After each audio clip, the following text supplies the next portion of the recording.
In this video, we will do some U-substitution examples that involve log and exponential functions. So this first example has the antiderivative of the cube root of ln of y over y. So first, I want to give you 3 minutes to try this. So pause the video in 4, 3, 2, 1. Pause it for 3 minutes to try this. All right, so hopefully you did that. Hopefully you paused it and tried it for about 3 minutes. Let's talk about it now. So I want to let u be equal to ln of y. Because if we do that, du, its derivative would be 1 over y. And I got to make sure I write that dy. And I like that because I see 1 over y dy in my integral. I see it over here. So that is dy over y. That is going to become the du. Okay, so if we do this substitution, we get the integral of, and I'll get cube root of u, and then this dy over y becomes du. Okay, and with the cube root, let's rewrite that as a u to the 1/3. So now we can take the antiderivative using reverse power rule. So I add 1 to the power to get u to the 4/3. And when I divide by 4/3, that's the same as multiplying by the reciprocal, 3/4. And I put a plus c because this is a general antiderivative. All right, and now I can plug in for what u is, and that gives us 3/4. And plugging in, we get ln of y to the 4/3 power, and then plus c. So that is our answer. Okay, so let's look at this next example. All right, so we have this integral of e to the 1 over t squared power minus t squared all over t to the 3rd dt.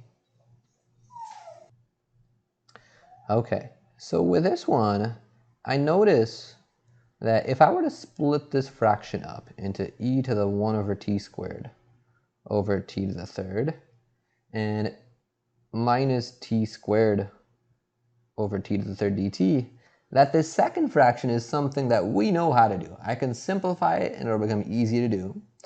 Okay, and then we'll have to worry about this first fraction, but let's split it up first. So we'll get the integral of e to the 1 over t squared over t to the 3rd, sorry about that, dt, and then minus the integral of, so t squared over t to the 3rd is 1 over t dt.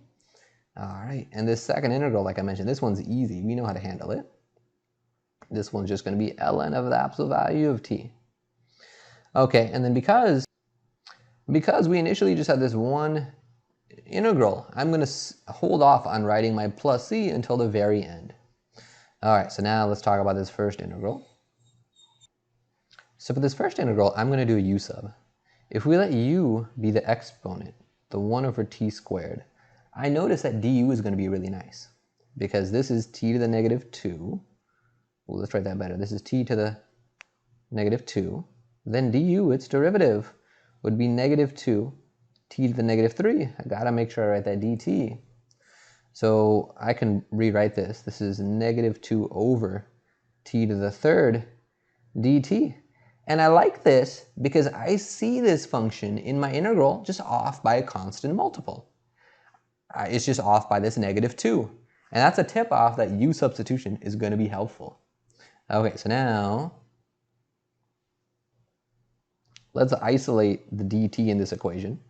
So I will multiply over negative t cubed over 2 du is equal to dt.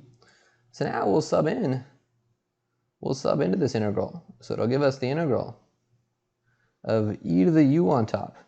We have t to the 3rd on bottom. And the dt becomes negative t to the 3rd over 2 du. All right, so if we simplify, the t to the 3rds are going to cancel. And I'll move the negative 1/2 to the front. Negative 1/2 times integral of e to the u du. All right, so this is negative 1/2. Antiderivative of e to the u is going to be e to the u. Okay. And now I'm going to put my plus c. So I have to now sub back in for my value of u.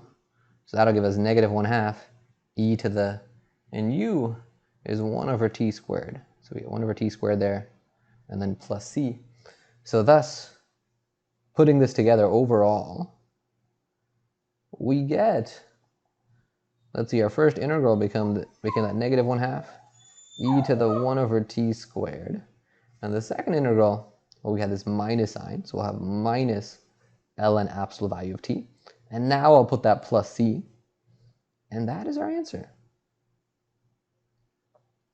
Okay, so one quick comment I want to make about this is, when we split up this integral into two pieces, I kind of mentioned that we didn't need to put the plus c on the one that we did first. If we had put a plus c, if I had put a plus some constant here, then when I went to my second integral, I couldn't reuse the same constant. I couldn't call it plus c, because that would assume, sorry about that, I'm dog sitting and the dog is kind of whining a little bit. Apologies. Okay, so I couldn't call this other constant plus c. I would have to call it something new like plus d. So when we went to put it together, if we were to add them together to get c plus d, this would just still be some constant. And if we wanted to, we could rename that whole thing a new variable. Like I could call that plus f or something else for a constant. That's why it's fine to just write the one constant at the end.